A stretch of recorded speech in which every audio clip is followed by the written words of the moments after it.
വളരെ യാദൃശികമായിട്ട് ഒരു കാഴ്ച കാണാനായിട്ട് സാധിച്ചത്. ഇങ്ങനെ ഒരു സാധനം നിങ്ങൾ എവിടെയെങ്കിലും കണ്ടിട്ടുണ്ടോ? ഞാൻ എന്തായാലും കണ്ടിട്ടില്ല. പക്ഷേ എന്താണ് ഇതിൻ്റെ ഒരു പ്രത്യേകത എന്ന് പറഞ്ഞു തരണം. പക്ഷേ ഇതിപ്പം എത്ര രൂപയ്ക്കാണ് ഞണ്ട് പോയത്? 7500 പോയി. അത്ര ഞണ്ട് 7500. അത്ര ഞണ്ട് 7500 പോയി.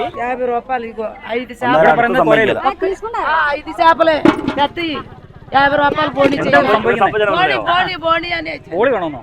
ബോളി എന്ന് പറഞ്ഞെങ്കിൽ ഇത് ഉപ്പിടിയാലെന്ന് പറഞ്ഞു. ഉണക്കുന്നതിന് ഉപ്പില്ല. ഇത് ഉപ്പിടിയാലിന് അത് അങ്ങനെയാന്ന് പറഞ്ഞാൽ കുഴപ്പമില്ല. ഉണങ്ങി നന്നായിട്ട് ഉണങ്ങി കഴിയുമ്പോൾ. ഹലോ, എല്ലാവർക്കും നമസ്കാരം. നമ്മളങ്ങനെ ഇന്ത്യ ഇൻസൈറ്റ് ചാപ്റ്റർ 1ൻ്റെ ഭാഗമായിട്ട് നമ്മളിപ്പോൾ ഉള്ളത് ആന്ധ്രാപ്രദേശിലെ വിനുകൊണ്ടയ്ക്കടുത്ത് വേൽപൂർ എന്ന ഒരു ചെറു ഗ്രാമത്തിലാണ്. എൻ്റെ തൊട്ടടുത്ത് ഒരു സാറിനെ കാണാൻ സാധിക്കും. അദ്ദേഹം ഇവിടെ വേൽപൂരിൽ ഒരു ചെറിയ സ്കൂൾ നടത്തുകയാണ്. അപ്പോൾ അദ്ദേഹത്തിൻ്റെ ക്ഷണം സ്വീകരിച്ച് നമ്മൾ വേൽപൂർ എന്ന ഒരു ചെറു ഗ്രാമത്തിലേക്ക് എത്തിച്ചേരുകയാണ് ഉണ്ടായത്. ഇദ്ദേഹത്തിൻ്റെ പേര് പ്രമോദ് എന്നാണ്, പ്രമോദ് മാഷ്. അപ്പോൾ എന്തായാലും ഇന്ന് നമ്മൾ വേൽപൂരിലെ കാഴ്ചകളോ അല്ലെങ്കിൽ വിനുകൊണ്ടയിലെ കാഴ്ചകളോ ഒന്നുമല്ല കാണാൻ പോകുന്നത്. പ്രമോദ് മാഷിൻ്റെ ഗ്രാമത്തിൽ നിന്ന് നമ്മളിന്ന് ഏറെ ദൂരെ സഞ്ചരിച്ച് ചീരാള എന്ന് പറഞ്ഞ സ്ഥലത്തേക്കാണ് പോകുന്നത്. പക്ഷേ നമ്മൾ എന്താണ് അതിൻ്റെ ഒരു പ്രത്യേകത പറയുകയാണെങ്കിൽ? അവിടെ ഒരു ടൂറിസ്റ്റ് പ്ലേസ് പോലെയാണ്. അതായത് നമ്മുടെ എന്താ പറയുക, എല്ലാ ഫാമിലിയായിട്ട് എല്ലാവർക്കും പോയി എൻജോയ് ചെയ്യാൻ പറ്റുന്ന ബീച്ചുകളുണ്ട്, പിന്നെ നല്ല നല്ല റിസോർട്ടുകളുണ്ട്. പിന്നെ വെച്ചിട്ടുണ്ടെങ്കിൽ നമുക്ക് എല്ലാവർക്കും ഇഷ്ടപ്പെടുന്ന ഫിഷ് നമ്മുടെ കേരളത്തിലേക്കും മറ്റു സംസ്ഥാനങ്ങളിലേക്കൊക്കെ ഫിഷ് കയറ്റി അയക്കുന്ന അയല, മത്തി, അതുപോലെ തന്നെ എന്താ പറയുക ചൂര, അതൊക്കെ നമ്മൾ ചെന്ന് കഴിയുമ്പോൾ കാണാൻ പറ്റും. നമ്മൾ ഏകദേശം ഒരു 6:30 മുതൽ 7 മണി മുതൽ അവർ ബോട്ട് വരികയും ലേലം വിളിച്ച്, അതായത് പല പ്രദേശത്തുള്ള ആൾക്കാർ വന്നിട്ട് ലേലം വിളിച്ച് മീൻ എടുത്തുകൊണ്ട് പോയി ചെയ്യുന്നു. പിന്നെ ലോക്കലിൽ അവിടെ ഇവിടെയുള്ള ചെറുകിട കച്ചവടക്കാർ മേടിച്ച് വിൽക്കാറുണ്ട്. അങ്ങനെ ലേലം വിളിക്കുന്ന ഒരു പ്രധാന പ്രദേശം അല്ലേ? ഓക്കെ. അങ്ങനെ കുറച്ച് കാഴ്ചകൾ നമ്മളിന്ന് കാണാനുണ്ട്. അതിൽ പ്രധാനമായിട്ടും ഈ പറയുന്ന വിനുകൊണ്ട അല്ലെങ്കിൽ വേൽപൂർ എന്ന് പറഞ്ഞ ആ ഒരു ചെറു ഗ്രാമത്തെക്കുറിച്ചൊക്കെ നമ്മൾ ഇനി വരും ദിവസങ്ങളിൽ കാണാം. മാഷിനെക്കുറിച്ച് കൂടുതലായിട്ട് ആ സമയത്ത് ഞാൻ പരിചയപ്പെടുത്താം. ഇന്നിപ്പം മാഷ് നമ്മളോട് പറഞ്ഞ പ്രകാരം നമ്മൾ ഈ ചീരാള എന്ന് പറഞ്ഞ സ്ഥലത്തേക്കാണ് ആദ്യമേ പോകുന്നത്. അതിനൊരു പ്രധാന കാരണമുണ്ട്. ഇന്ന് അവിടുത്തെ ഒരു പ്രധാന മാർക്കറ്റ് ദിവസമാണ്. അപ്പോൾ ഈ ഒരു ദിവസം പോവുകയാണെങ്കിൽ അവിടുത്തെ പ്രധാന കാഴ്ചകളൊക്കെ ഇന്ന് കാണാമെന്ന് പറഞ്ഞു. അപ്പോൾ അങ്ങനെയാണെങ്കിൽ നമ്മൾ ആദ്യം ഈ ഒരു സ്ഥലത്തേക്ക് പോയിട്ട് വരും ദിവസങ്ങളിലായിട്ട് നമുക്ക് പ്രമോദ് മാഷിൻ്റെ വേൽപൂരിലെ കാഴ്ചകളും അതോടൊപ്പം തന്നെ വിനുകൊണ്ടയിലെ കാഴ്ചകളൊക്കെ കാണാമെന്നാണ് നമ്മൾ വിചാരിക്കുന്നത്. ഇനി ഏകദേശം 65 കിലോമീറ്ററോളം സഞ്ചരിച്ചെങ്കിൽ മാത്രമേ ചീരാള എന്ന ആ ഒരു ഫിഷ് മാർക്കറ്റിലേക്ക് എത്താനായിട്ട് സാധിക്കുള്ളൂ. അനിൽ സാറാണ് ക്യാമറ കൈകാര്യം ചെയ്യുന്നത്. അനിൽ സാറിനും പ്രമോദ് മാഷിനോടൊപ്പം ഞാൻ Bibin Thomas. Welcome to India insight chapter 1 by Bibro stories. അങ്ങനെ ഏറെ ദൂരെ യാത്ര ചെയ്ത് ചീരാള ഫിഷിംഗ് ഹാർബറിലേക്ക് എത്തിച്ചേർന്നിരിക്കുകയാണ്. ഇവിടെ തൊട്ടു പുറകിലേക്ക് നോക്കിക്കഴിഞ്ഞാൽ ലേലം വിളിയും കാര്യങ്ങളൊക്കെ തകൃതിയിൽ നടക്കുന്നുണ്ട്. നമ്മളിനി പോയിട്ട് ലേലം വിളിച്ച് ഇനി കുറച്ച് മീൻ ഇവിടെ നിന്ന് ലോറിയെ കയറ്റി അല്ല പക്ഷേ നേരെ നമുക്ക് കേരളത്തിലേക്ക് വിടാം. നമ്മളിനി ലേലം വിളിച്ച് കേരളത്തിലേക്ക് കൊണ്ടുപോകേണ്ട. ഒരുപാട് ആൾക്കാർ കേരളത്തിൽ നിന്ന് ഈ ഒരു സ്ഥലത്ത് വന്ന് ലേലം വിളിച്ച് ലോറിയിലൊക്കെ ആയിട്ട് കേരളത്തിലേക്ക് മീനുകൾ കൊണ്ടുപോകുന്നുണ്ട്. അതുകൂടാതെ തന്നെ ഇവിടെ ലോക്കലായിട്ടുള്ള കുറേ ആൾക്കാരും ഈ സ്ഥലത്തു നിന്നാണ് മീൻ ലേലം വിളിച്ചിട്ട് ഇവർ പല സ്ഥലങ്ങളിലേക്ക് കൊണ്ടുപോയിട്ട് വിൽക്കുന്നത്. നമ്മളിവിടെ എത്തിച്ചേർന്നപ്പോഴത്തേനും കുറച്ച് വൈകി. കാരണം മാഷിൻ്റെ ഗ്രാമത്തിൽ നിന്ന് ഇവിടെ എത്തണമെങ്കിൽ ഏകദേശം കറക്റ്റ് പറഞ്ഞു കഴിഞ്ഞാൽ ഒരു 75 കിലോമീറ്റർ 80 ഉണ്ടല്ലേ? 80 കിലോമീറ്ററോളം ഉണ്ട്. പിന്നെ ആന്ധ്രയിലെ റോഡുകൾ എന്നൊക്കെ പറഞ്ഞു കഴിഞ്ഞാൽ നീണ്ടു തുറന്ന് കിടക്കുന്നെങ്കിലും വഴി നല്ല മോശമാണ്. കുറേ ഹമ്പുകളൊക്കെ ആയിട്ട് അങ്ങനെ റണ്ണിങ് ടൈം കുറേ എടുത്തു ഇവിടെ എത്തിച്ചേരാനായിട്ട്. എന്തായാലും ഇനി ഒരുപാട് വൈകിപ്പിക്കുന്നില്ല. നമുക്ക് അവിടെ പോയിട്ട് എന്തൊക്കെയാണ് ഇവിടുത്തെ ലേലം വിളി അല്ലെങ്കിൽ ഇവിടുത്തെ എന്തൊക്കെയാണ് കാഴ്ചകൾ എന്നുള്ളതൊക്കെ നമുക്ക് പോയി നോക്കാം. ഈ ഭാഗത്ത് മുഴുവൻ ഞണ്ടാണ് കേട്ടോ. ഇവിടെ നമുക്ക് നോക്കിക്കഴിഞ്ഞാൽ ഞണ്ടിൻ്റെ ഒരു ശേഖരം തന്നെ നമുക്കിവിടെ കാണാൻ സാധിക്കും. ഇവിടെ അതെ ആ ഒരു ഭാഗത്ത് ഞണ്ടുണ്ട്. ഇപ്പോൾ ഏറ്റവും അധികം ആൾക്കാർ കൂടി നിൽക്കുന്നത് ഞണ്ടിന് ചുറ്റുമാണ്. പക്ഷേ ഇതിപ്പം എത്ര രൂപയ്ക്കാണ് ഞണ്ട് പോയത്? 7500 പോയി. അത്ര ഞണ്ട് 7500. അത്ര ഞണ്ട് 7500 പോയി. ഇപ്പൊ ലേലം വിളിച്ച ആൾക്ക് ഒരു ഷോപ്പ് ഉണ്ടാവും. ഒരു അവരുടെ അടുത്തേക്ക് ഇപ്പൊ ഇവർ കൊണ്ടുവന്നാണ് കേട്ടോ. ഇവരുകൾ വാരിയെടുത്ത് അവരവിടെ കൊണ്ടുപോയിടും. അവിടുന്ന് അവർ ചില്ലറായിട്ട് വിൽക്കും. അല്ല, ഇവരിത് കൊണ്ട് കൊടുക്കുള്ളൂ. അവർ കൊണ്ട് കൊടുക്കുള്ളൂ. വെട്ടി ക്ലീൻ ആക്കൂല. ഇല്ല, ഇപ്പൊ ക്ലീനിങ് നടക്കില്ല. ഇവരവിടെ കൊണ്ടുപോയി വെക്കും. ചുവന്ന പോയി അവിടെ കൊണ്ടുപോയി വെക്കും. ചുമട്ട് കൂലിയാണ് ഇവർക്ക് കിട്ടുന്നുള്ളൂ. അതേ ഉള്ളൂ.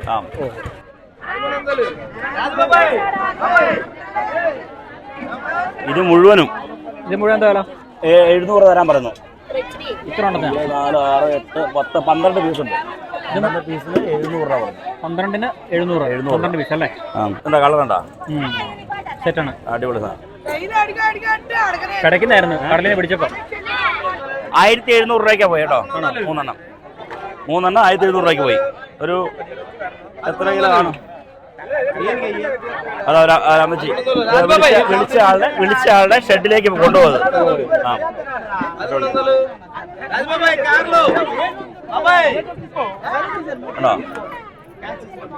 അങ്ങനെ 1700 രൂപയ്ക്ക് 3 തരണ്ടി പോവോ? ആ, ഇതെന്താണ് സംഭവം? തരണ്ടി. ഓ, കുഞ്ഞുങ്ങൾ മക്കള്. ഇതുണ്ടോ? ആ, ഓക്കെ. മുള്ളുണ്ടെന്ന് സൂക്ഷിക്കണമെന്ന്. മുള്ള്. ഓ, അതാ പറഞ്ഞത്, മുള്ളുണ്ട് സൂക്ഷിക്കണം. അത് വിഷമായിരിക്കും. ഓക്കെ, അങ്ങനെ വേണം പിടിക്കാനായിട്ട് തരണ്ടി. ഇതിന് തെലുങ്കിൽ ഇവര് ഡമ്മറട്ട എന്ന് പറയും. ഡമ്മറട്ട്. ഇത് പക്ഷേ നല്ല ടേസ്റ്റ്, വറക്കാൻ നല്ല ടേസ്റ്റ് ഉള്ള സാധനമാണ്. ഇത് തൊലി പൊളിക്കുക ചെയ്യുന്നത്. ഇതിന് കേരളത്തിൽ അതിന്റെ പേരറിയാമെങ്കിൽ പറയാൻ പറ. എനിക്ക് ഇതിനെ കുറിച്ച് വല്ല ധാരണയില്ല. അതെ, നമുക്കറിയില്ല. അപ്പൊ ഇങ്ങനെ അടുത്തതിലേക്ക് പോവാ. ഇനി എന്താ ഉള്ളത്? കൊഞ്ചൊക്കെ കാണിക്കാം. ടൈഗർ കൊഞ്ച് എന്ന് പറയുന്ന സാധനല്ലേ? ഓക്കെ, വലുത് ടൈഗർ പ്രോൺസ്. ഇത്ര സൈസ് ഉണ്ടല്ലേ? എന്താ പേര് പറയുന്ന വില ഇതിന് മൊത്തം അവര് 2500 പറഞ്ഞു. വേറെ ടീം വന്നിട്ട് 1500 പറഞ്ഞു. ഞാൻ 1000 രൂപയ്ക്കാണ് എടുക്കാന്ന് പറഞ്ഞു. ഇല്ല, അവർ 1800 നിൽക്കുക. അവര് വടിയായിട്ട് ഓടിക്കൊന്നുമില്ല. ഓടിയാകുമ്പോ കടലുണ്ടല്ലോ ചാടാ. ഇത് ചപ്പന്റെ പേര്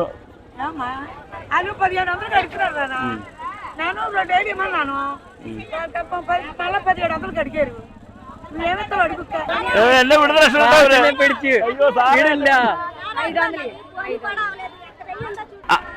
ചെല്ലുന്നുണ്ടോ? ഇവർ ഞാൻ 500 കൊടുത്ത 100 ദിവസം തരില്ല. അതറിയാം.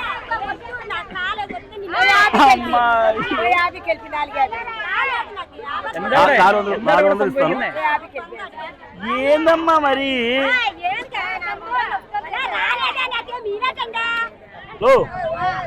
ఓకే మీకు ఇస్తారో వాళ్ళు. എന്റെ സംശയം, ഈ മീൻ തിരിച്ചു കിട്ടുമോ? മീനൊക്കെ തിരിച്ചു കിട്ടും. അയ്യോ, അതൊക്കെ നമ്മൾ എവിടെ പോയാലും ആ മീൻ ഒന്നും പേടിക്കണം. കൊടുത്തുവിട്ടാ ആരാണ്ടൊക്കെ പറക്കൊണ്ട് പോകുന്നുണ്ട്. ഇവര് വെട്ടാൻ കൊണ്ടുപോയതാണ്. വെട്ടാൻ കൊണ്ടതാ. അതല്ല എന്റെ സംശയം, അവര് തരാനുള്ള ചില്ലറ ഇതിൽ അഡ്ജസ്റ്റ് ചെയ്യും. അത് അവര് തമ്മിൽ ധാരണയായിരുന്നേ. കൊടുക്കണ്ടല്ലോ. ഒന്നും കൊടുക്കലല്ല. ഇവന്റെ മീൻ കിട്ടും. കുറച്ചുകൂടി ചോദിക്കും കൂടുതൽ. നമുക്ക് അയല വാങ്ങാം. അയല ടൈഗർ ഓയിൽ റേറ്റ് ഒക്കെ. ടൈഗർ വേണ്ട.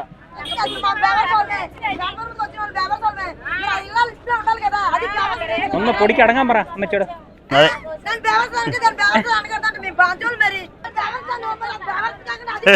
പൊടിക്കടങ്ങൂല്ലോ. അല്ല, അത് അവരുടെ രീതി അങ്ങനെയാണ്. പറഞ്ഞിട്ട് കാര്യമില്ല. ഇതെല്ലാം കഴിഞ്ഞ എല്ലാ പരിപാടിയും കഴിയുമ്പോൾ ഇവര് തമ്മിൽ തോളെ കൈയിട്ട് നടന്നോളൂ. ഇപ്പോൾ അവര് സ്നേഹത്തോടെ സംസാരിക്കുന്നില്ലേ? ഇത് അവരുടെ സ്നേഹം. അത് സ്നേഹപ്രമാണ്.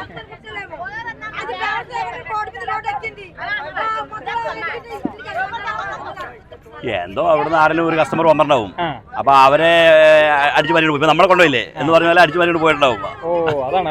അതാണ് വിഷയം അവർക്ക്. കണ്ടോ, അതന്നെ സംഭവം. ഞാൻ ചെയ്യാന്ന് പറഞ്ഞപ്പോ ഇവിടെ ഇടങ്കോലിട്ട് കയറി വന്നു. അതിന്റെ ആവശ്യം ഉണ്ടായിരുന്നോ? എനിക്ക് വേണ്ട കസ്റ്റമർ അല്ല എന്നുള്ള രീതിയിൽ അവരുടെ ഇത് പോയല്ലോ. 10 രൂപ കിട്ടുന്ന കേസ് പോയില്ലേ? ഷെയർ കൊടുക്കും മറ്റവര്? ഇല്ല. അവർ കൊണ്ടുപോയി അവർ തന്നെ എത്ര ഉള്ളൂ. സ്വന്തമാ. ഇതിന് സ്വന്തമാന്ന് പറയും. അപ്പൊ നമ്മുടെ സ്വന്തം അല്ല, അവരുടെ സ്വന്തമാന്നാ പറഞ്ഞേ, നമ്മുടെ അല്ല. അത് ശരി. സ്വന്തം കണ്ടു. వంజరం. ఇది వంజరం చిన్నది కదా, పెద్ద ఇది చిన్నది. ఇది వంజరం എന്ന് പറഞ്ഞാൽ നമ്മുടെ നെയ്മീനില്ലേ, അതിന്റെ ചെറുത്. ഇത് വലുതുണ്ട്. వంజరం.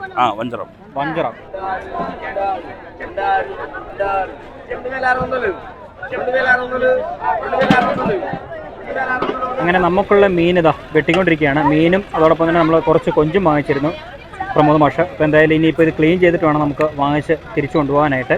എന്തായാലും ചേച്ചി അവിടെ ക്ലീൻ ചെയ്യട്ടെ. അപ്പോൾ നമുക്കൊന്ന് കറങ്ങി വരാം. അവരുടെ ഫേസ്ബുക്ക് കാണാൻ പോലും. അത് ശരി.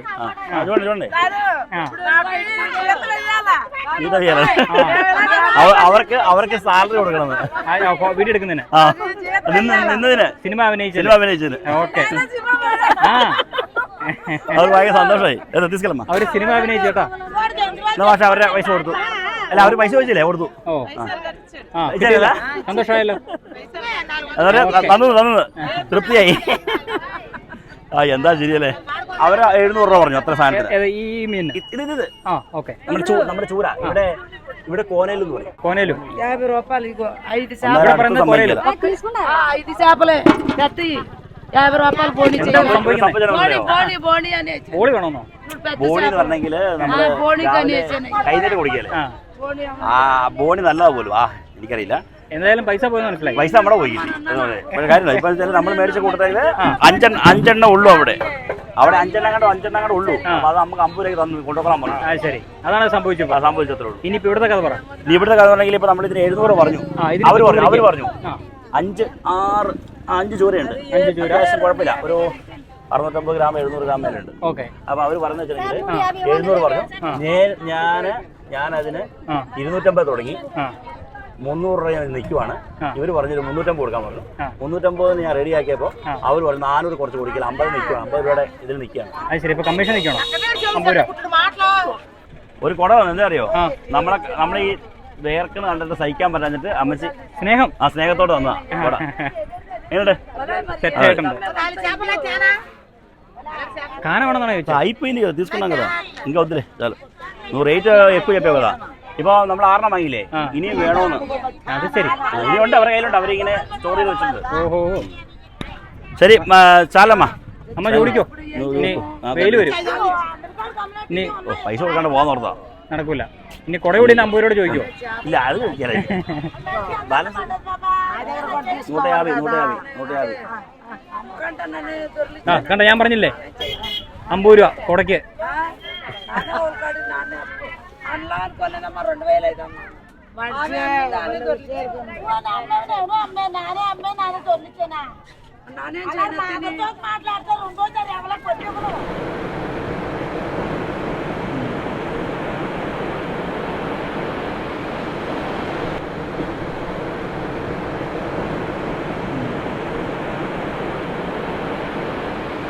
പക്ഷെ എന്തായി സംഭവം? അങ്ങനെ നമ്മുടെ മീനെ നമ്മൾ വാങ്ങിയത് പുള്ളിക്കാരത്തി വളരെ ഭംഗിയായി ക്ലീൻ ചെയ്ത് സെറ്റാക്കി. അപ്പോൾ നമ്മൾ ഒരിക്കലും മീൻ അങ്ങനെ നമ്മൾ ക്ലീൻ ചെയ്തിട്ട് പോയി കുറച്ച് അധികം വെക്കണേ, അധികം ദിവസം വെച്ച് കഴിഞ്ഞാൽ ടേസ്റ്റ് കുറഞ്ഞു പോകുന്നുണ്ട്. ഞാൻ മൊത്തം ക്ലീൻ ചെയ്യേണ്ടത് പറഞ്ഞു. അത് അയല ഒന്നും ക്ലീൻ ചെയ്യിപ്പിച്ചില്ല, വേസ്റ്റ് ഇല്ലേ അതും എടുത്ത് കളഞ്ഞു. അപ്പോൾ എന്നു വെച്ചാൽ ഫ്രഷ് ആയിട്ട് അവിടെ ഇടുന്നു, കുഴപ്പമില്ല. നമ്മൾ ഈ ഫ്രിഡ്ജ് വെച്ചോ. ഇനി നമ്മളിത് ഇങ്ങനത്തെ ബോക്സിൽ, ഇതൊരു ബോക്സ്, അത് ചെറിയ ബോക്സ് ഉണ്ടോ, അതിനകത്ത് കൊള്ളൂല, കാരണം ഐസ് ആണ് ഇതിനകത്ത് ഐസ് വിട്ട് നമ്മൾ ഈ മീൻ എല്ലാം മുറിക്കാത്ത മീനെല്ലാം അടിയിലിടും. അതിൻ്റെ മുകളിൽ ഒരു ലെയർ വീണ്ടും ഐസ് ഇടും. അതിന് മേലെ നമ്മൾ ഈ ചെമ്മീനും നമ്മുടെ ഇതില്ലേ അതുകൊണ്ട് വെച്ച് നന്നിട്ട് അതിന് മുകളിൽ അടച്ചിട്ട് നല്ല അടിപൊളിയായിട്ട് സീൽ ചെയ്ത് തരും. എല്ലാവർക്കും ഞാൻ കൊടുക്കുന്നത്? എല്ലാവർക്കും. നമ്മളങ്ങനെ നമ്മൾ ദൂരമായിട്ട് പോകേണ്ടതുകൊണ്ട് നമ്മൾ വാങ്ങിക്കണം അങ്ങനെ പോകാറ്. പിന്നെ ബോക്സ് പൈസ കൊടുക്കണം. എവിടെ ഇതെന്താ, എവിടെ ഈ ബോക്സ് എന്താ? ಏನಮ್ಮ ಬಾಕ್ಸ್ 180 ಐಸೈ ಕೆ ವೇಸ್ತೆ 200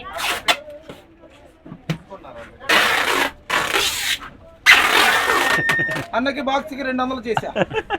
എന്താ പറഞ്ഞേ? അന്നക്ക് എന്ന് പറഞ്ഞാൽ നമുക്ക് ചേട്ടനെ 200 രൂപയ്ക്ക് ഞാൻ പാക്ക് ചെയ്ത് കൊടുത്തു, നല്ലോണം ഐസൊക്കെ ഇട്ട് ബോക്സ്. അതാ അവര് പറഞ്ഞല്ലേ? అదే ఇది നമുക്ക് పనియాలో നമ്മൾ വണ്ടി എടുത്തിട്ട് കിടത്താ പോരെ? ആണാ വണ്ടിക്ക് తీసుకొస్తాము, అప్పుడు తీసుకెళ్తాం కొంచెం. അങ്ങനെ നമ്മൾ കടൽ തീരത്തോട് നടക്കുന്ന സമയത്ത് മറ്റൊരു കാഴ്ച കാണാൻ സാധിച്ചത്, ഇവിടെ കുറേ മീനുകൾ ഉണക്കാനായിട്ട് ഇട്ടിട്ടുണ്ട്. അതൊരു പ്രത്യേക രീതിയിലാണ് അവരത് ഉണക്കുന്നത്. നമ്മളിപ്പോൾ നിൽക്കുന്നതിൻ്റെ ഒരു ഭാഗത്തായിട്ട് ഓലമേഞ്ഞ കുറേ വീടുകൾ കാണാം. ആ വീടിനോട് ചേർന്നിട്ടാണ് ഇവരിതിങ്ങനെ ഉണക്കുന്നത്. അപ്പോൾ നമുക്ക് മാഷിനോട് തന്നെ ചോദിച്ച് മനസ്സിലാക്കാം എന്താണ്, കാരണം നമുക്ക് ഭാഷ അറിയില്ലല്ലോ. അപ്പോൾ മാഷാകുമ്പം ഇതിനെക്കുറിച്ചൊക്കെ ചോദിച്ച് മനസ്സിലാക്കി നമുക്ക് തരുന്നതാണ്. പക്ഷേ ഇതെങ്ങനെയാണ് സംഭവം? ഇത് ബാക്കി വന്ന മീനുകളില്ലേ, അതായത് വിൽക്കാൻ പറ്റാതെ കിടക്കുന്നതും ആരെങ്കിലും വാങ്ങിയിട്ടില്ലെങ്കിൽ ഇവരെന്ന് വെച്ചിട്ടുണ്ടെങ്കിൽ ഇങ്ങനെ കഴുകി വൃത്തിയാക്കിയിട്ട് ഇങ്ങനെ ഇങ്ങനെ ഈ കമ്പ് കണ്ട് വെച്ച് കെട്ടിയിട്ട് അതിൽ ഇങ്ങനെ ഉണക്കാനിടും. ഇത് ഉപ്പിടിയാലെന്ന് പറഞ്ഞതിന്. ഉണക്കുന്നതിന് ഉപ്പില്ല, ഇത് ഉപ്പിടിയാലിന്. അത് അങ്ങനെയാന്ന് പറഞ്ഞാൽ അതിന് കുഴപ്പമില്ല. അത് ഉണങ്ങി നന്നായിട്ട് ഉണങ്ങി കഴിയുമ്പോൾ ഇതിൻ്റെ കട്ടി കുറവില്ല, ഇതിന് പെട്ടെന്ന് തന്നെ ഉണങ്ങും. ദിവസങ്ങൾ കൊണ്ട് ഉണങ്ങി കിട്ടുന്നവർ പറഞ്ഞു. ഉണങ്ങി കഴിയുമ്പോൾ അതിൻ്റെ വാലുകൾ ഒന്ന് കൂട്ടി കെട്ടിയിട്ട് അതിനെ മാർക്കറ്റിൽ വിൽക്കുക ചെയ്യുന്നവർ. ഉപ്പിടില്ല, ഉപ്പിടിയായിരുന്നു. ഈ മീൻ ഇത്രയും ചെറിയ മീനുകൾക്ക് ഉപ്പിടിയായിരുന്നു. വലിയ മീനുകളില്ല, വലിയ മീനുകൾക്ക് മാത്രമാണ് ഉപ്പിട്ട് അവർ ഉണക്കുള്ളത്. കരണ്ടി ഉള്ളത് വലിയ വലിയ മീൻ അങ്ങനെ കിട്ടില്ല. അപ്പോൾ എൻ്റെ ചോദ്യം വെച്ചാൽ ഇതിപ്പോൾ ഈ ഉപ്പിടാതെ തന്നെയാണ് മാർക്കറ്റിൽ കിട്ടുന്നത് അവിടെ? അതെ. നിങ്ങൾ വാങ്ങിച്ചിട്ടുണ്ടോ? പിന്നെ ഈ മീൻ വാങ്ങിയിട്ട് അതേ പറഞ്ഞു. അതുകൊണ്ട് ഞാൻ ഇങ്ങോട്ട് വന്നത്. ഈ മീൻ തൂക്കിയിട്ട് നല്ലോണം നമ്മൾ വന്നത്. ഇതെങ്ങനെ ഉണക്കുന്നതാണ്, നമ്മൾ ഉണങ്ങിയത് വാങ്ങിയിട്ടുള്ളൂ. ഉണക്കം. അപ്പോൾ അതിന് ഉപ്പ് ഇല്ല, ഉപ്പ് എന്ന് പറയുന്ന സാധനം തന്നെ ഉണ്ടായില്ല. ഇത് വറക്കാൻ വേണ്ടി മാത്രം ഉപയോഗിക്കുന്ന മീൻ. നല്ല വൃത്തിയായിട്ട് നല്ല വൃത്തി. അതെ നോക്കി, നമ്മൾ പല വീഡിയോകളും കണ്ടിട്ടില്ല. അതായത് വൃത്തിഹീനമായ സ്ഥലത്തിട്ടിട്ടാണ് മീൻ ഉണക്കിയെടുക്കുന്നത് പറഞ്ഞ കേരളത്തിലൊക്കെ ആൾക്കാർക്ക് ഒരു ബാഡ് ഒരു ഇത് കൊടുക്കാറില്ലേ. പക്ഷേ നിങ്ങൾ ശ്രദ്ധിച്ചില്ലേ, ഇപ്പം അത് നല്ല നീറ്റായിട്ട്, അതായത് നമ്മൾക്ക് വളരെ സേഫായിട്ട് വാങ്ങി കഴിക്കാൻ പറ്റും, വിശ്വസിച്ച് വാങ്ങി കഴിക്കാൻ പറ്റുന്നത്. കാരണം നമ്മൾ കണ്ടു കഴിഞ്ഞു, നമ്മളായിട്ട് കണ്ടല്ലേ. അപ്പോൾ എനിക്കെന്ന് വെച്ചാൽ നമ്മൾ പോകുമ്പോൾ വേണ്ടി ഉണക്കമീൻ വേണ്ടി വാങ്ങിട്ട് പോകാം, ധൈര്യമായിട്ട് വാങ്ങിട്ട് പോകാം. കൊള്ളാം കേട്ടോ, നല്ല ഇതുണ്ടോ. ഇതുപോലെ ഇവരിങ്ങനെ കമ്പ് കെട്ടിയിട്ട് അതിലിങ്ങനെ തൂക്കിയിട്ടിരിക്കുകയാണ് ഉണങ്ങാനായിട്ട്. അങ്ങനെ സൂര്യൻ്റെ ചൂട് ഏറ്റത് ഇങ്ങനെ നല്ല രീതിയിൽ ഉണങ്ങും. അവരുടെ വീടുകളല്ലേ മഷാത്തൊട്ട് ആ പുറകെ കാണുന്ന നല്ല വീടുകളുണ്ട്. ഇവരുടെ ഈ മുക്കുവ പിന്നെ ഫാമിലിയില്ലേ, മുക്കുവ സമുദായക്കാർ ജീവിക്കുന്ന ഏരിയയാണിത്. അവർക്ക് കുഴപ്പമില്ല, അവരവരുടേതായ വീടുകളിൽ സന്തോഷകരമായിട്ട് ജീവിക്കുന്നു. നമുക്ക് അങ്ങോട്ട് പോകാൻ പറ്റുമോ? പിന്നെ തന്നെ നമുക്ക് ചോദിക്കാം. ഭാഷ ഉള്ളതുകൊണ്ട് എളുപ്പമാണ്, ഇല്ലെങ്കിൽ പെട്ടേനെ. ഭാഷ ഞാൻ സംസാരിച്ച് കുടുങ്ങിയനെ. 1-2 വാക്കൊക്കെ നമുക്ക് ഗൂഗിൾ ട്രാൻസ്ലേറ്റ് വഴി ചോദിക്കാം. ഒരുപാട് കാര്യങ്ങളൊന്നും ചോദിച്ച് മനസ്സിലാക്കാൻ പറ്റില്ല. കണ്ടോ, ഇതൊരു ചെറിയ വീടാണ്. ఆ వీడిని మునిలాയിട്ട് మామూలుగా మేము యూట్యూబ్లోలే చూద్దామని వచ్చాం. ఇది ఎట్లా ఎండ చేపలు ఎలా వండించేది అని. ఓకేనా, ఏం ఇబ్బంది లేదుగా? അതോടൊപ്പം തന്നെ പെർമിഷൻ ഗ്രാൻഡഡ്. അപ്പോൾ ഈ കാണുന്ന ഈ മീനും ഒപ്പിട്ടില്ല. దీనికి ఉప్పు వేయరుగా? ఎప్పుడు వేసి మామూలు దానికి వేయరు అన్నారు, దానికి వేయరు. చెప్పడానికి ഇതുപോലെ ചെറിയ ചെറിയ സാധനങ്ങൾക്ക് കട്ടി കുറവുള്ളതിന് ഉപ്പ് ഇടിയാലും. അതെ അതെ, ഇതിനിടുമെന്ന് പറഞ്ഞു. ഇത് ഉപ്പുതാ കാരണം കാണിക്കുന്നത് ഞാൻ പറയുന്നത് വാല് കെട്ടിട്ട് ഉണ്ടാ, ഇത് ഉപ്പത്, ഇതിന് ഉപ്പിട്ടതെന്ന് പറഞ്ഞു. എന്ന് പറഞ്ഞാൽ വളരെ ഭയങ്കര ഓവറായിട്ടുള്ള ഉപ്പല്ല, ചെറിയ രീതിയിൽ ഉപ്പിട്ട്. അതാണ് చప్పడది എന്ന് പറഞ്ഞാൽ చెరీ మీన్. తోకలు ముడి కదా. మీరందరూ కాకినాడ వాళ్ళ? కాకినాడ మీది తుని అంటే మీరు భాష కాకినాడ టైప్లో ఉంటే എന്താ പറഞ്ഞ അവരെ കാക്കിനാടയിലെ ഒരു സ്ലാങ് ഉണ്ട്. നമുക്ക് കേരളത്തിൽ കണ്ണൂർ ഭാഷ, ട്രിവാൻഡ്രത്ത് വേറെ രീതി, തൃശ്ശൂർ പോയി കഴിഞ്ഞിട്ട് എന്ന് പറഞ്ഞാൽ ഇവർക്ക് നമ്മുടെ ആന്ധ്രയിലും അങ്ങനെ തന്നെ വ്യത്യാസങ്ങളുണ്ട് സംസാര രീതിക്ക്. ഇപ്പം ഇപ്പം നമ്മളിപ്പം ഞാൻ തെലുങ്കില് ഏമണ്ടി ചെപ്പണ്ടി എന്ന് പറയുന്ന രീതിയിൽ അവർ ഏമണി ചെപ്പണ്ടി അങ്ങനെ നീട്ടിലുണ്ടാവും. അതുകൊണ്ട് അവർ വെച്ച് നിങ്ങൾ ആ നാട്ടുകാരല്ലേന്ന്. എനിക്ക് ആ ഭാഷ അറിയാം, ഞാൻ അവിടെ വർക്ക് ചെയ്തിട്ടില്ല. അപ്പൊ ഇവർക്ക് ആ ഭാഷ എന്താ ഇതിരി കേജിനാ? 1 കിലോയ്ക്ക് 200 രൂപ. അത്രേ ഉള്ളൂ? 200 രൂപ കിട്ടും, നല്ല ലാഭം. എനിക്ക് ഏമണ്ടതമ്മ തെലുങ്കിലോ? സോഡ, സാവട. ഇതിന് സാവട എന്ന് തന്നെ ഒരു തെലുങ്കില്. ആഹാ, ഓഹോ, ഇത് വഞ്ചരം. വഞ്ചരമുണ്ട് ഇതല്ലേ നമ്മുടെ വഞ്ചരം, നെയ്മീൻ. ഞാൻ പഠിച്ചു. ദൈവമേ, അല്ല നെയ്മീനൊക്കെ ഇങ്ങനെ ഉണക്കിയതേ. എത്ര അത് വില? ഇതെന്താ കേജി? 400, 500 ആണ് അവർ പറയുന്നത്. നമുക്ക് 400 നമ്മൾ കണ്ട് ഇഷ്ടപ്പെടുന്നു. యూట్యూబ్ പറഞ്ഞോണ്ടായിരിക്കും. అదే అదే సరే, అందరూ ఒకటే ఫ్యామిలీయా? అందరూ ఒకటే ఫ్యామిలీనా? అవునా, ఓకే ఓకే ఓకే. ఒకటే ఫ్యామిలీ. స్కూల్కి పంపించాలే? బడికెళ్ళరా నెక్స్ట్ ఇయరా? ఇది ఈ సంవత్సరం లేదు, ఈ ఇయర్ అయితే ఈ అబ్బాయి కూడా వెళ్ళట్లేదా? ఈడు కాదు, ఈడు నెక్స్ట్ ఇయరా? Okay okay. ఎన్ని సంవత్సరాలు? ఒకటే ఫ్యామిలీ പറഞ്ഞെങ്കിൽ അവർ ഒരേ ഫാമിലി, ഒരേ കുടുംബക്കാരാണ്. എനിക്ക് മനസ്സിലായി. ഓ ഭയങ്കരമായിട്ടോ. അപ്പോൾ എൻ്റെ കുറിച്ച് പഠിച്ച് അപ്പോൾ എനിക്ക് ഇത് ദക്ഷിണാരണം അല്ലാട്ടില്ല. ഓക്കെ അമ്മ, എന്നാ താങ്ക് അമ്മ. ഓക്കെ. അപ്പോൾ ഇവരിങ്ങനെ ഓരോ വീട്ടിലാണ്. അതൊന്നും ഞാൻ പറഞ്ഞത് നമ്മൾ ഒരിക്കലും നമ്മളങ്ങ് ചിന്തിക്കരുത്. ഇവർ ഇവിടുത്തുകാരല്ല. അവർ ഈ ഫിഷിങ്ങിന് വേണ്ടിയിട്ടും ഇങ്ങനെ ഇത് മീൻ വാങ്ങി വിറ്റ് ഉപജീവനം നടത്തുന്നവരാണ്. അപ്പോൾ അവരൊരിക്കലും വലിയ എന്താ പറയുക വാർക്ക വീടുകളിലും മാളുകളിലും ഒന്നും താമസിക്കാൻ ഇഷ്ടപ്പെടുന്നവരല്ല. അവർക്ക് ഇത് തന്നെ സ്വർഗം. നമ്മൾ ഒരിക്കലും വരെ ഇങ്ങനെ നമ്മൾ പറയില്ല, ഓ ദൈവ പാവങ്ങൾ അങ്ങനെ. ഇതൊന്നും അല്ല, ഇവരുടെ കയ്യിൽ പൂത്ത കാശുമുണ്ട്, അത്രയും സെറ്റപ്പ്. അങ്ങനെ അതായത് ആന്ധ്രയുടെ ഒരു പ്രത്യേകത തന്നെ അറിയോ? ഇപ്പോൾ 20 ലക്ഷം രൂപ കയ്യിലുണ്ടെങ്കിൽ അവൻ 2 ലക്ഷം രൂപയുടെ വീടേ വെക്കുള്ളൂ. കേരളത്തിൽ അത് ഞാൻ കുറ്റം പറയുന്നതല്ല, കേരളത്തിലെല്ലാവരും എപ്പോഴും വീട് ഭയങ്കര മോടി ഉണ്ടാകണം, ഭയങ്കര ലക്ഷൂറിയസ് ആയിരിക്കണം എന്ന് ചിന്തിക്കുന്ന ആൾക്കാരല്ലേ. പക്ഷേ കാറും വാങ്ങി ഒരു വലിയ വീടും വെച്ചാൽ അത് സന്തോഷമാണെന്നായിരിക്കും നമ്മൾ വിചാരിക്കുന്നത്. പക്ഷേ ഉള്ളിൽ നീറുന്നവരായിരിക്കും. പക്ഷേ ഇവരങ്ങനെയല്ല. ഇവർ കയ്യിലുള്ളതിൻ്റെ ഒരു ചെറിയൊരു അംശം മാത്രമേ വീട് വെക്കാൻ ഉപയോഗിക്കുള്ളൂ. ബാക്കിയുള്ള എല്ലാവരുടെ ചിലവുകൾക്കും മറ്റുള്ള ആവശ്യങ്ങൾക്കും എന്താ പറയുക ഭാവിയിലെ ആവശ്യങ്ങൾക്കും പിള്ളേരുടെ പഠിത്തത്തിനൊക്കെ ആയിട്ട് അവർ മാറ്റി വെക്കുക ചെയ്യുന്നത്. നിങ്ങളിപ്പം നമ്മുടെ വില്ലേജ് കണ്ടില്ലേ? വില്ലേജിൽ ഇപ്പം ഒരു വാർക്ക വീട് അത്യാവശ്യം കളറടിച്ച വീടാണെങ്കിൽ അവൻ്റെ ആസ്തി ഭയങ്കരമായിരിക്കും. ഒരിക്കലും പക്ഷെ അവന് എനിക്ക് ഇത്ര ഉണ്ടെന്ന് പറഞ്ഞ് നടക്കില്ല, ആ സൈലൻ്റ് നടക്കുള്ളൂ. കാറൊക്കെ വളരെ കുറവായിരിക്കും. ഉണ്ടെങ്കിൽ പോലും കാറ് മേടിക്കുകയില്ല അവർക്ക്. അതായത് എന്താ പറയുക, നമ്മളിപ്പം ജസ്റ്റ് ഇവിടെ നിന്ന് ഒരു മാർക്കറ്റ് വരുമ്പോൾ നമ്മൾ കാർ എടുത്തിട്ട് പോകും. അവർ നടന്നു പോകാൻ പറ്റും നടന്നു പോകും, സൈക്കിളിൽ വേണം സൈക്കിളിൽ പോകും, അങ്ങനെയൊക്കെയാണ് ആൾക്കാർ. അല്ലെങ്കിൽ ബസ്സിന് പോകും. അല്ലെങ്കിൽ ബസ്സിന് പോകും, അത്രേ ഉള്ളൂ. ബസ്സുകൾ കൂടുതൽ ഉപയോഗിക്കും. അതെ, കാശുണ്ടെങ്കിൽ. നല്ല കാര്യം. പിന്നെ ഒരു കാര്യം ഞാൻ ചോദിക്കുന്നത്, ഇപ്പം മാഷ് പറയുന്നതായിട്ട് കേട്ടു, അതായത് ഇവിടെ ഉള്ളവർ കടൽമീൻ അങ്ങനെ ഉപയോഗിക്കുന്നില്ല. അതെ, അതായത് കടൽമീൻ എന്ന് പറഞ്ഞാൽ ഇപ്പോൾ ഈ പറഞ്ഞ മുക്കോ സമുദായത്തിൽപ്പെട്ട ഇവർ മാത്രമാണ് കൂടുതലും മീനുകൾ കഴിക്കുക. പിന്നെ നമ്മൾ മലയാളികളും. ഇവിടുത്തെ മീനുകൾ മൊത്തം ശരിക്കും പറഞ്ഞെങ്കിൽ മറ്റ് സംസ്ഥാനങ്ങളിലേക്ക് കയറ്റി അയക്കാറാണ് പതിവ്. കാരണം കൂടുതൽ ഇവർക്ക് എന്ന് വെച്ചിട്ടുണ്ടെങ്കിൽ കടൽ മീനിനോടുള്ള ഇഷ്ടക്കുറവാണോ അല്ലെങ്കിൽ എന്താണെന്ന് നമുക്കറിയില്ല, പക്ഷേ ഉപയോഗിക്കില്ല. പിന്നെ ഇവർ കൂടുതലായിട്ട് തിന്നുന്ന മത്സ്യം എന്ന് പറഞ്ഞെങ്കിൽ വളർത്തു മത്സ്യങ്ങളില്ലേ, സിലോപ്പിയ പോലുള്ള, അതായത് ലൈവായിട്ട് അത് ജീവനോടെ ഉണ്ടെങ്കിൽ കണ്ടെങ്കിൽ മാത്രമേ അവർ കൂടുതലും കഴിക്കാറുള്ളൂ. അതായത് വെള്ളത്തിൽ കിടക്കണം. വെള്ളത്തിന് അവർ പിടിച്ച് ഇങ്ങനെ മീനിങ്ങനെ ഫ്രഷാക്കി പിടക്കണം. എന്നിട്ട് അതിനെ കൊന്ന് അവരെ മുമ്പിൽ നിന്ന് തന്നെ ക്ലീൻ ചെയ്ത് പീസാക്കി കൊടുത്താൽ മാത്രമേ കഴിക്കാറുള്ളൂ. അത് മിക്കവരും അങ്ങനെയാണ്. ഒരു 90% ആൾക്കാർ അങ്ങനെ കഴിക്കുള്ളൂ. ഇനി ബാക്കി ആരെങ്കിലും നമുക്ക് അറിയില്ല. ചിക്കൻ ആണെങ്കിലും അവരെ കൺമുമ്പിൽ തന്നെ ഫ്രഷായിട്ട് കൊന്ന് കൊടുക്കണം. നാടൻ കോഴിയാണ് കൂടുതൽ കഴിക്കുന്നത്? അല്ല, സാധാരണ ബ്രോയിലർ തന്നെ. നാടൻ കോഴിക്കൊക്കെ ഭയങ്കര പൈസയാണ്. മേടിക്കാറുണ്ട്. അതും നാടൻ കോഴി തിന്നുന്നവരുണ്ട്. കാരണം ഒരു കിലോ വന്നിട്ട് ഇപ്പോൾ 600, സാധാരണ കോഴി 1 കിലോയ്ക്ക് 600 രൂപ ഒക്കെയാണ്. അതായത് ക്ലീൻ ചെയ്ത് ഇറച്ചിയായിട്ട് കൊടുക്കുന്നത്. ഇറച്ചി കൊടുക്കുന്നത് 600 രൂപയ്ക്കാണ്. നമ്മുടെ ഇവിടെ ഇപ്പം 1 കിലോയ്ക്ക് 250 രൂപയാണ്. അത് ചിലപ്പോൾ 2 കിലോ 3 കിലോ ഒക്കെ കാണുമല്ലോ. അതെ. ഇവർ ഏറ്റവും കൂടുതൽ ഉപയോഗിക്കുന്നുണ്ടെങ്കിൽ മാംസം കഴിക്കുന്നുണ്ടെങ്കിൽ മട്ടൻ കഴിക്കും. മട്ടനും ഈ ചിക്കനും ആണ് ഇവർ കൂടുതൽ കഴിക്കുന്നത്. ബാക്കി അങ്ങനെ അധികം കഴിക്കാറില്ല. പിന്നെ വേറെ കമ്മ്യൂണിറ്റികളാണ് മറ്റുള്ള മാംസങ്ങളൊക്കെ കഴിക്കുക. പിന്നെ വളർത്തുമീനുകൾ അല്ലേ, വളർത്തുമീനുകളാണ് അവർക്ക് ഏറ്റവും താല്പര്യം. പിന്നെ നമ്മളൊക്കെ മേടിച്ചിട്ട് പോകുമ്പോൾ അവിടെ ഫ്രണ്ട്സ് ഇല്ലേ, അവർക്കൊക്കെ നമ്മൾ കറി വെച്ച് കൊടുക്കാറുണ്ട്. അവർക്ക് ഇഷ്ടപ്പെടാറുണ്ട്. എങ്കിൽ പക്ഷെ അവർ വന്ന് ഇവിടെ ഒന്ന് റിസ്ക് എടുത്ത് മേടിക്കും. അതായത് അതെ, തെലുങ്കായ ആൾക്കാർ.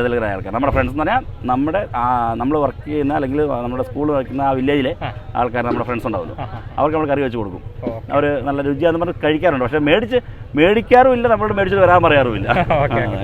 അപ്പോൾ എന്തായാലും മീനുകൾ അങ്ങനെ അവർ ഉണക്കാൻ വേണ്ടി സെറ്റായിക്കൊണ്ടിരിക്കുകയാണ്. നമ്മളിനി അടുത്ത സ്ഥലത്തേക്ക് മാറുകയാണ്.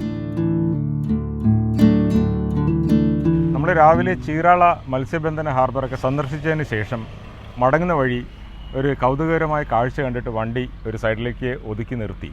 എന്നിട്ട് നമ്മൾ ഇങ്ങോട്ട് വന്നിരിക്കുകയാണ്. ഇവിടെ നമ്മൾ എത്തിയപ്പോൾ കണ്ട കാഴ്ച എന്താണെന്ന് വെച്ചാൽ, വലിയ ഭീമാകാരമായ പാറക്കഷ്ണങ്ങൾ കൊത്തി മിനുക്കി മനോഹരമായിട്ടുള്ള ശില്പങ്ങളാക്കുന്ന കാഴ്ചയാണ് നമുക്ക് കാണാൻ കഴിഞ്ഞത്. അതിൽ തന്നെ ചെറുതും വലുതുമായിട്ടുള്ള ധാരാളം ശില്പങ്ങൾ നമുക്കിവിടെ കാണാൻ കഴിയും. നമ്മൾ നിൽക്കുന്ന ഭാഗത്ത് മാത്രമല്ല, ഇവിടെ നിന്ന് കുറച്ച് അപ്പുറവും ഇപ്പുറവുമൊക്കെ സ്ഥലങ്ങളിൽ ഇതേപോലത്തെ മറ്റ് ശില്പനിർമ്മാണശാലകളും പ്രവർത്തിക്കുന്നുണ്ട്. അപ്പോൾ ഇവിടെ എത്തിക്കഴിഞ്ഞപ്പോൾ എൻ്റെ പുറയിൽ 24 ടൺ ഭാരമുള്ള ഒരു ഭീമാകാരമായിട്ടുള്ള ഗ്രാനൈറ്റ് കഷ്ണം കൊത്തി ഹനുമാൻ്റെ ഒരു ശില്പം ഉണ്ടാക്കുന്ന കാഴ്ചയാണ് നമ്മൾ കാണുന്നത്. അപ്പോൾ ഈ ശില്പങ്ങളെ സംബന്ധിച്ച് അതിൻ്റെ നിർമ്മാണം എങ്ങോട്ടാണ് ഇവിടെ നിന്ന് ഉണ്ടാക്കിയതിന് ശേഷം ഈ ശില്പങ്ങൾ പോകുന്നത്, ഇതിൻ്റെ പിന്നിലുള്ള വൈദഗ്ധ്യം തുടങ്ങിയ കാര്യങ്ങളൊക്കെ ഇവിടുത്തെ പ്രായം ചെന്ന ശില്പിയോട് തന്നെ നമുക്ക് ചോദിച്ച് മനസ്സിലാക്കാം. അപ്പോൾ സ്വാഭാവികമായിട്ട് ശില്പിക്ക് തെലുങ്ക് മാത്രമേ അറിയാവുന്നതുകൊണ്ട് നമ്മുടെ പ്രമോദ് മാഷ് അദ്ദേഹവുമായിട്ട് സംസാരിച്ചിട്ട് നമുക്ക് വേണ്ട വിവരങ്ങൾ മലയാളത്തിലേക്ക് ട്രാൻസ്ലേറ്റ് ചെയ്ത് തരുന്നതായിരിക്കും. ഇദ്ദേഹത്തിൻ്റെ പേര് ശ്രീനിവാസ് റാവു എന്നാണ്. ఏదేశం 40 వర్షంకి మేలే అయి అదే ഇവിടെ ఈ శిల్పకళയിൽ ప్రావీణ్యం నేడిట ఎన్ని సంవత్సరాల నుంచి మీరు ఇది ఈ దీనిలో మీకు ఎక్స్పీరియన్స్ ఉంది? నాకు 56 సంవత్సరాలండి. 56 సంవత్సరాలు. 13వ సంవత్సరాల టైంలో ట్రైన్ యాక్సిడెంట్లో కాలిపోయింది. ఓహో, హ్యాండిక్యాప్డ్ అన్నమాట. Okay okay.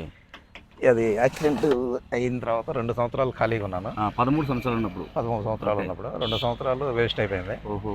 15 సంవత్సరాల నుంచి ఈ ఫీల్డ్లోకి ఇప్పుడు మీకు ఎంత వయసు ఉంది? 56 సంవత్సరాలు. ఓకే, ఒకసారి నేను చెప్తాను. ഇപ്പം നമ്മൾ കേൾക്കേണ്ടത് എന്താ വെച്ചിട്ടുണ്ടെങ്കിൽ, നമ്മളിപ്പം ആളെ കണ്ടപ്പോൾ നമുക്ക് വളരെയധികം ആരോഗ്യവാനായിട്ടൊരു മനുഷ്യനാണെന്നല്ല നമുക്ക് തോന്നിയത്. ഓക്കെ, നല്ലൊരു ശില്പി എന്ന് വിചാരിച്ചാൽ ഓക്കെ, അദ്ദേഹം നല്ലൊരു ശില്പി തന്നെയാണ്. പക്ഷേ അദ്ദേഹത്തിൻ്റെ പുറകിൽ വേറൊരു കഥയുണ്ട്. 13-ാം വയസ്സിൽ അദ്ദേഹത്തിന് ട്രെയിൻ ആക്സിഡൻ്റ് ഉണ്ടായിട്ട് കാല് നഷ്ടപ്പെട്ടതാണ്. അദ്ദേഹത്തിൻ്റെ ഇടത് കാല് പൂർണ്ണമായും നഷ്ടപ്പെട്ടതാണ്, ഹാൻഡിക്യാപ്ഡ്. അപ്പോൾ 2 വർഷം പുള്ളി അദ്ദേഹം ശരിക്കും പറഞ്ഞിട്ടുണ്ടെങ്കിൽ ഒരു ബെഡ് റെസ്റ്റ് ആയിരുന്നു. 15-ാമത്തെ വയസ്സിൽ ആണ് ഇദ്ദേഹം ഈ ശില്പകലയിലേക്ക് വന്നത്. അവിടെ നിന്ന് ഇപ്പം 46 വർഷത്തോളമായി അദ്ദേഹം ഇത് തുടർന്നുകൊണ്ടിരിക്കുന്നു. പിന്നെ ഞാൻ അദ്ദേഹത്തോട് ചോദിച്ചു ഒരു കാര്യം, അതായത് ഇതിന് പ്രത്യേകമായ ഏതെങ്കിലും ഒരു സമുദായമാണോ ഇത് ചെയ്യുന്നതെന്ന് ചോദിച്ചു. അപ്പോൾ അതിൽ നിന്ന് എനിക്ക് കിട്ടിയ മറുപടി ഞാൻ പ്രതീക്ഷിക്കുന്നതിന് അപ്പുറത്താണ്. എന്ന് വെച്ചാൽ എനിക്ക് ഇതിനു മുമ്പ് ആന്ധ്രയിൽ എനിക്കറിയാവുന്ന ഒരു വിശ്വബ്രാഹ്മിൺസ് എന്ന് പറയുന്ന കാസ്റ്റ് മാത്രമാണ് ഈ ശില്പകല ചെയ്തുകൊണ്ടിരുന്നത്. പക്ഷേ ഇപ്പോൾ അങ്ങനെയല്ല. ഇപ്പോൾ ആർക്കൊക്കെ കഴിവുണ്ട് അവരെല്ലാം ചെയ്യുന്നത്. എന്ന് പറഞ്ഞാൽ ഇപ്പം നിലവിൽ ഇദ്ദേഹത്തിൻ്റെ കീഴിൽ വർക്ക് ചെയ്യുന്നവർ മുസ്ലിംസ് ഉണ്ട്, ക്രിസ്ത്യൻസ് ഉണ്ട്, എല്ലാവരും ഉണ്ട്. അതാണ് ഇതിൻ്റെ ഒരു പ്രത്യേകത. എല്ലാവരും കൂടിയാണ് ఈ వర్క్ ചെയ്യുന്നത്. അപ്പോൾ നമുക്ക് ఇని బాకీ కార్యక్రమాలు కూడా అదే చూద్దాం. మరి ఇది తయారు చేసిన తర్వాత ఇప్పుడు 24 టన్ ఉందని చెప్పారు కదా, ఇప్పుడు 18 టన్నులకు వచ్చింది. దీన్ని లిఫ్ట్ చేయడానికి క్రైన్స్ కావాలి, చిన్న క్రైన్స్ 4 కావాలి. ఇది ఎక్కడి నుంచి ఎక్కడికి తీసుకెళ్తారు అంటే? ఇది ఇక్కడ నుంచి దాదాపు 100 కిలోమీటర్లు അക്കടക്ക് ട്രാൻസ്പോർട്ട് ആയിരുന്നു. ഓക്കെ, ഇവിടെ നിന്ന് 100 കിലോമീറ്റർ ദൂരമുള്ള നമ്മൾ രാവിലെ പോയില്ലേ ചീരാള, അതിനടുത്തുള്ള ഒരു ഗ്രാമത്തിലേക്കാണ് ഇത് കൊണ്ടുപോകുന്നത്. ഈ ഗുഡിക്ക് കാത് കഥ ഈ ആഞ്ജനേയ സ്വാമിയുടെ വിഗ്രഹം കൊണ്ടുപോകുന്നത് ഒരു അമ്പലങ്ങളിലേക്കല്ല, അവിടെ ഉള്ള പ്രമാണിമാർ എന്ന് പറഞ്ഞാൽ വളരെ ബിസിനസ് രീതിയിൽ ഡെവലപ്പായിട്ടുള്ള ആൾക്കാർ അവരുടെ സ്വന്തം ചെലവിൽ അവരുടെ స్థాపనത്തിന് ముంబిల్ ప్రతిష్ఠిക്കാൻ వేണ്ടി కొണ്ടുపోతున్నതാണ് ఈ విగ్రహం. ఇప్పుడు గుడికి కూడా మీరు చేసి ఇస్తారు కదా? చేసాం సార్, రెడీగా ఉంది. ఓకే, അതെ, അമ്പലങ്ങൾക്ക് എന്ന് വെച്ചാൽ ഗുഡി എന്നാണ് ഇവിടെ പറയുക, അമ്പലങ്ങൾക്കും ഇവർ ചെയ്തു കൊടുക്കാറുണ്ട്.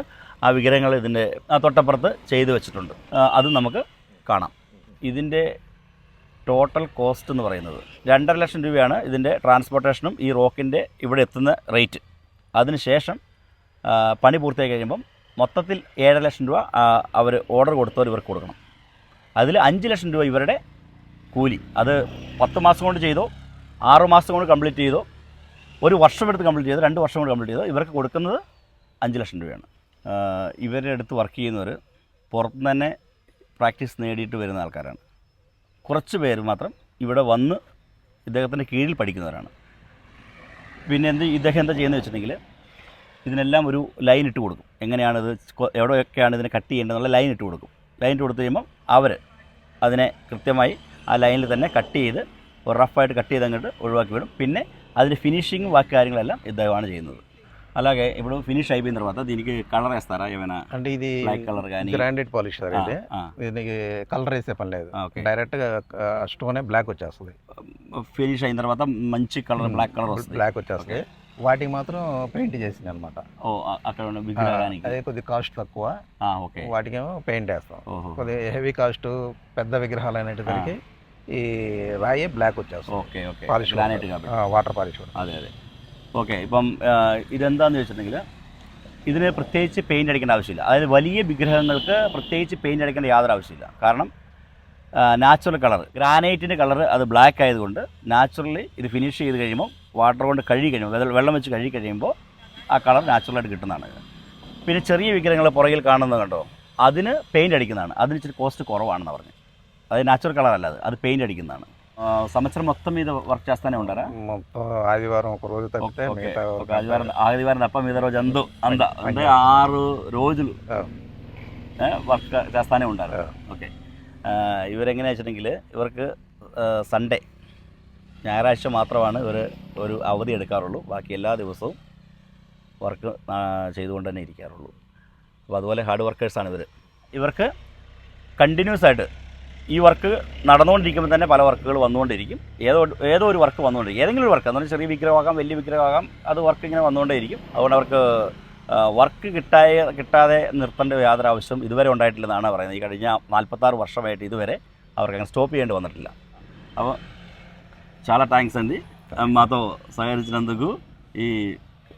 దీని గురించి ఫస్ట్ టైం నేను ఇక్కడ వచ్చి దాదాపు 16 సంవత్సరాలు అయింది. నేను ఫస్ట్ టైం చూడటం, అంటే అలా వెళ్తూ ఉంటాం కానీ గమనించలేదు, ఫస్ట్ టైం గమనించాను. చాలా థ్యాంక్స్ ఎక్స్ప్లెయిన్ చేసినందుకు. ఓకే, నమస్తే.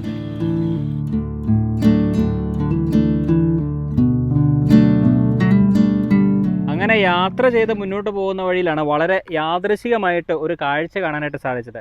ഇങ്ങനെ ഒരു സാധനം നിങ്ങൾ എവിടെയെങ്കിലും കണ്ടിട്ടുണ്ടോ? ഞാൻ എന്തായാലും കണ്ടിട്ടില്ല. പക്ഷേ എന്താണ് ഇതിൻ്റെ ഒരു പ്രത്യേകത എന്ന് പറഞ്ഞു തരണം. ഇതിന് ഒരുപാട് പ്രത്യേകതകളൊന്നും ഇല്ല കേട്ടോ, ചെറിയൊരു പ്രത്യേകതയേ ഉള്ളൂ. അതിപ്പോൾ മാഷ് അതിനെക്കുറിച്ച് പറഞ്ഞു തരുന്നതാണ്. ഇതെന്ന് പറഞ്ഞെങ്കിൽ ആന്ധ്രാപ്രദേശ് എന്ന് പറഞ്ഞെങ്കിൽ നമുക്കറിയില്ല, ഇപ്പോൾ ഇന്ത്യ മൊത്തം ആയാലും കൃഷിയാണ് ഏറ്റവും മെയിൻ. അതെ അതെ. അപ്പം ഈ വിളവ് നശിപ്പിക്കാൻ പറ്റുന്ന എലികളുണ്ടാവും. എലികൾ നമുക്ക് എങ്ങനെ പിടിക്കാൻ പറ്റും? നമ്മൾ പണ്ട് കേരളത്തിലൊക്കെ ആണെന്ന് നമ്മൾ ഈ അതുകൊണ്ട്, പക്ഷേ ഇപ്പൊ ഇവിടെ പുകച്ച് പിടിക്കാൻ പറ്റില്ല. കാരണം വെച്ചാൽ അതുപോലെ 100 കണക്കിന് എലികളാണ് ഇത് നമ്മുടെ വിളവ് നശിപ്പിക്കാൻ വരിക. അത് നമ്മളിപ്പോ കാണില്ല. ഈ ഒരു ഇരുട്ടി കഴിഞ്ഞാൽ കുറച്ച് ഒന്ന് ലൈറ്റ് ഫീഡ് ആയി കഴിഞ്ഞാൽ അന്നേരം ഇറങ്ങും, വിളവ് മൊത്തം നശിപ്പിക്കും. അതിനെ പിടിക്കാൻ വേണ്ടിയിട്ട് റൈത്തു എന്നാണ് തെലുങ്കി പറയാ, ഫാർമേഴ്സ് ഫാമേഴ്സാണ്. ഈ ഫാമേഴ്സ് എന്ന് വെച്ചിട്ടുണ്ടെങ്കിൽ ഇവർക്ക് കാവലിക്കാൻ പറ്റില്ലല്ലോ. അപ്പോൾ ഇവരെ പോലുള്ള ആൾക്കാരെ ഇതിനു വേണ്ടി ഏൽപ്പിക്കുകയാണ് ചെയ്യുന്നത്. അപ്പോൾ അവരെന്നെ വേണ്ടി വെച്ചിട്ടുണ്ടെങ്കിൽ ഒരു എലിക്ക്, അത് ഞാൻ ചോദിച്ചു നോക്കട്ടെ എത്ര നല്ല ఇప్పుడు ఒక ఎలుకని పట్టుకుంటే మీకు ఎంత ఇస్తారు? 15 రూపాయలు. 15 രൂപ. ഒരു എലി പിടിച്ചാൽ 15 രൂപ കിട്ടും. 15. ഈ എലിയുടെ വാല് മുറിച്ച് കൊണ്ട് അങ്ങനെ എലിയുടെ എണ്ണം കാണിക്കണം അവർക്ക്. എലിയുടെ എണ്ണം കാണിക്കണം. എത്ര എലി കിട്ടി എന്നുള്ളത് എണ്ണം കാണിച്ചാൽ ഒരു എലിക്ക് 15 രൂപ വെച്ച് അവർക്ക് കൊടുക്കും. മുതലാളി കാണിക്കണം. എണ്ണം കാണിക്കും. ഇതാ ഇത്ര എണ്ണം ഞാൻ പിടിച്ചിട്ടുണ്ട്. അപ്പോൾ ഒരു എണ്ണത്തിന് 17 രൂപ വെച്ച് കൊടുക്കും. 15 രൂപ. 15 റുപ്പീസ്.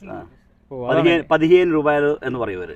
15 ആണ്ടെ എന്ന് പറഞ്ഞാൽ 15 രൂപ. അപ്പോൾ പുതിയൊരു വാക്ക് കിട്ടി. 15 രൂപയാണ് ഇവർക്ക് കൊടുക്കുക. നിങ്ങൾ നോക്കണം, ഒരു എലിനെ പിടിക്കുന്നതുകൊണ്ട് മാത്രം ഇവരുടെ സമ്പാദ്യം അത് വേറെ ആയിരിക്കും, എന്തായിക്കോട്ടെ. എന്നാലും അവരുടെ ഇവരിതെല്ലാം വെച്ച് ഓരോ സ്ഥലത്ത് ഇത് എവിടെ വെച്ചെന്നുള്ളത് അവർ രാവിലെ പോയി എണ്ണി എടുത്ത് വന്ന് എലിനെ ഇങ്ങനെ തൂക്കി പിടിച്ചിട്ട് വരും. അതെങ്ങനെ അതിന്റെ പ്രോസസ്സ് അത് ഞാൻ പറഞ്ഞേക്കുന്നത് ഇതേ അവിടെ ഇപ്പുണ്ടല്ലോ. പിന്നെ എന്തെങ്കിലും ഉണ്ടെങ്കിൽ ഞാൻ അവരോട് അത് നമ്മുടെ മലയാളത്തിലേക്ക് ഞാൻ പറഞ്ഞുതരാം. అన్నా కొంచెం ఇది ఎలా అదే ఎలా చేస్తారు ఒకసారి మీరు చూపిస్తే. ఫస్ట్ గింజలు అని പറഞ്ഞാൽ റൈസ്, അരി ഇടണം. നെല്ല് వేసినాక ഇത് അവരിങ്ങനെ ജോയിൻ ചെയ്ത് കളക്ട് ചെയ്ത് സ്ലോ ఇలా ఇక్కడ నుంచి ఇక్కడికి కలెక్షన్ ఇక్కడికి ఉంటుంది. అదే ഇവിടെ കണക്ഷൻ പോകും. ఇట్టేస్తే మళ్ళీ దీనికి పెట్టాల్సిందే. കണ്ടോ അങ്ങനെ ഇങ്ങനെ വെക്കണം. കണ്ടോ? എന്നിട്ട് అన్న ఒకసారి మీరు ఒక ఇది నేను చూపిస్తాను. ഇപ്പൊ ഇവർ കാണിക്കും, మీరు ఎలా పెట్టండి చూడండి. കണ്ടോ? അറിയാണ്ട് എനിക്ക് തെലുങ്കൊക്കെ വായി വരും കേട്ടോ, വിചാരിച്ചെങ്കില്. കാരണം വെച്ചാൽ നമ്മള് കുറെ കാലമായി വന്നിട്ട്. അത് എലി അവിടെ ലോക്കായി.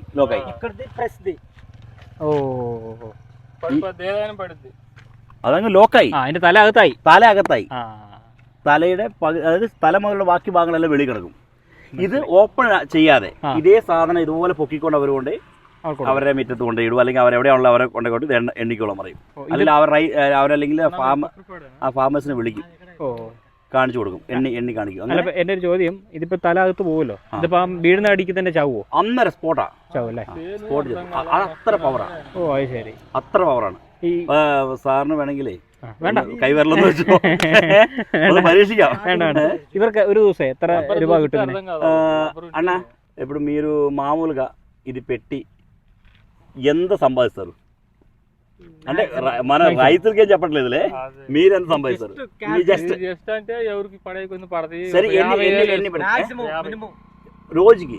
రోజుకా 700 800 എന്നാ അവർ പറഞ്ഞ് മനസ്സിലായോ?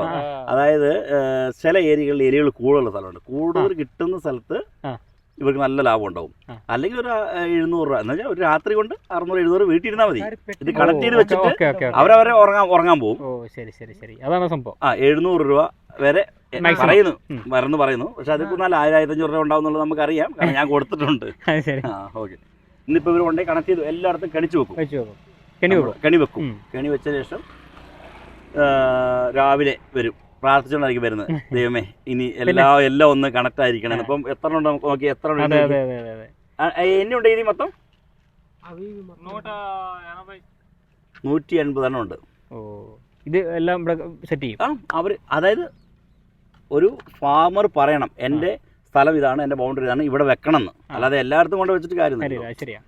അങ്ങനെ ആ ബൗണ്ടറി നോക്കിയിട്ട് വെക്കുവാണ് അവർ ചെയ്യുന്നത്. ഇന്നിപ്പം ഒരു എക്സാമ്പിൾ, സാർ ഇപ്പം ഒരു 2 ഏക്കർ സ്ഥലത്തിൻ്റെ ഓണറാന്ന് വിചാരിക്കുക. നിങ്ങൾ ഇവരെ വിളിക്കുവാണ്, ഒന്ന് കണക്ട് ചെയ്ത് വെക്കാൻ പറഞ്ഞു കഴിഞ്ഞാൽ അവരെയും നമ്മുടെ ബൗണ്ടറി നമ്മൾ കാണിച്ചു കൊടുക്കുക. ആ ബൗണ്ടറിയിൽ എല്ലായിടത്തും വെക്കും. എന്നിട്ട് നിങ്ങളെയും കൂട്ടിക്കൊണ്ട് പോയിട്ട് ഓരോന്ന് എടുക്കും. എത്ര എലി വീണിട്ടുണ്ടെന്ന് നോക്കും. 10 എലി വീണങ്ങളെ പാവത്തിന് 150 രൂപ കിട്ടത്തുള്ളൂ. പ്രശ്നം. എന്തായാലും കൊള്ളാം, ഇതും പുതിയൊരു അറിവായി. ഇങ്ങനെ എലി പിടിക്കുന്ന ആൾക്കാർ നമ്മുടെ നാട്ടില് പണ്ടൊക്കെ ഇപ്പോഴും ഉണ്ട്. ഈ കപ്പയ്ക്ക് അല്ലെങ്കിൽ മരച്ചീനി എന്നൊക്കെ പറയുന്നത്, അതിനൊക്കെ ഈ മാളത്തിൽ ഇങ്ങനെ പുക വെച്ചിട്ട് അവർ ഊതി അങ്ങനെയൊക്കെയോ സംവിധാനം ചെയ്യുന്നുണ്ട്. പക്ഷെ ഇപ്പൊ അതങ്ങനെ കുറവാണ്. ഇപ്പൊ അല്ല, പണ്ട് അങ്ങനെ പുകയിട്ടിടുന്നു. അതെ. പക്ഷെ അതിനെ കഴിഞ്ഞും എളുപ്പമാണെന്ന് എനിക്ക് തോന്നുന്നത് കണ്ടത്. കാരണം വെച്ചാൽ അല്ല, ഞാൻ അനുഭവസ്ഥനാണ്, അതുകൊണ്ട് പറഞ്ഞത്. കിട്ടും, നമ്മൾ വെച്ചിട്ടുണ്ട്. പിന്നെ 100% കിട്ടും. 100% കിട്ടും. കണക്ട്. ഒരു തവണ എലി അതിൽ തല വെച്ചെന്നുണ്ടെങ്കിൽ അതിൽ വെളിയിൽ പോകില്ല. അതാണ് എൻ്റെ ഒരു ഗുണം. അങ്ങനെ ചിറാളക്കടുത്തുള്ള സ്ഥലത്തെ കാഴ്ചകളും വിശേഷങ്ങളൊക്കെ നമ്മൾ പങ്കുവെച്ച് കഴിഞ്ഞിരിക്കുന്നു. ഇനി നമ്മുടെ മുന്നോട്ടുള്ള യാത്ര വേൽപ്പൂർ എന്ന ചെറു ഗ്രാമത്തിലേക്കാണ്. അതായത് നമ്മുടെ പ്രമോദ് മാഷൊക്കെ താമസിക്കുന്ന അല്ലെങ്കിൽ സ്കൂളൊക്കെ നടത്തുന്ന ആ ഒരു ഗ്രാമത്തിലേക്കാണ് പോകുന്നത്. ആ ഒരു ഗ്രാമത്തിലേക്ക് എത്തിച്ചേരുന്നതിന് മുൻപായിട്ട് 1-2 കാഴ്ചകൾ കൂടി കാണാനുണ്ട്. അതെന്താണെന്നുള്ളതല്ലേ, അത് നമുക്ക് അടുത്ത വീഡിയോയിൽ കാണാം. ഇന്നത്തെ ഈ ഒരു ചെറിയ വീഡിയോ ഇവിടെ വെച്ച് അവസാനിപ്പിക്കുകയാണ്. അടുത്ത വീഡിയോയിൽ മനോഹരമായ കാഴ്ചകളുമായിട്ട് വരാം. അതുവരെ ഏവർക്കും ബൈ.